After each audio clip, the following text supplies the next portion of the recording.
ഒരു തകർച്ച മാറണമെങ്കിൽ ആ തകർച്ചയുടെ പിന്നിൽ പാപമുണ്ടോ എന്ന് പരിശോധിക്കണം. എന്നിട്ട് ആ പാപത്തെക്കുറിച്ച് അനുതപിക്കണം. തെറ്റിപ്പോയെങ്കിൽ കർത്താവിനോട് തെറ്റിപ്പോയി എന്ന് പറയണം. ഏത് കൊടും പാപാവസ്ഥയിൽ നിന്നും കർത്താവ് നമ്മളോട് ക്ഷമിക്കും, മാപ്പ് തരും. കർത്താവ് നമ്മുടെ പാപം ക്ഷമിച്ച് നമ്മളെ പുനരുദ്ധരിക്കും. എത്ര കൊടും പാപിയാണെങ്കിലും നമ്മളെ വീണ്ടും വീണ്ടും ഈശോ കഴുകി വിശുദ്ധീകരിക്കും. പാപം ഒരിക്കലും ശരിയാണെന്ന് പറഞ്ഞ് ജീവിക്കരുത്. അതായത് ഒരു തെറ്റിൽ കഴിഞ്ഞിട്ട്, ഒരു പാപത്തിൽ ജീവിച്ചിട്ട് ഉണ്ടാവുന്ന തകർച്ചകളെ എന്തെങ്കിലും ഒരു ഓയിൻമെൻറ്റ് പുരട്ടി അത് സുഖപ്പെടുത്താമെന്ന് വിചാരിക്കരുത്. എപ്പോഴാണെങ്കിലും ആരിലാണെങ്കിലും പിശാച് കയറി വരുന്നതിന് ഒരു ഡോറുണ്ടാവും. നമ്മളായിട്ട് തുറന്നിട്ട ഒരു ഡോർ, അതിലൂടെയാണ് പിശാച് കയറുന്നത്. പിശാച് പുറത്തു പോകണമെങ്കിൽ ആ ഡോർ അടയ്ക്കണം.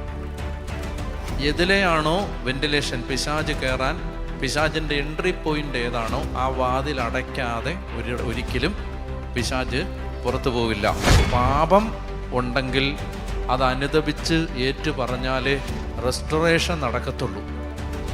നമുക്ക് എല്ലാം തിരുത്താൻ ഇപ്പോൾ പറ്റണമെന്നില്ല. 2012 ചെയ്തൊരു കാര്യം 2025 നിന്ന് റീറൈറ്റ് ചെയ്യാനൊന്നും പറ്റില്ല. പറ്റുമോ? പക്ഷേ യു ഹാവ് ടു അക്നോളജ്, കർത്താവെ ഞാൻ അന്ന് ചെയ്തത് തെറ്റാണ്, എനിക്ക് സംഭവിച്ചത് അബദ്ധമാണ്, ഞാൻ അത് ചെയ്യാൻ പാടില്ലായിരുന്നു. കർത്താവ്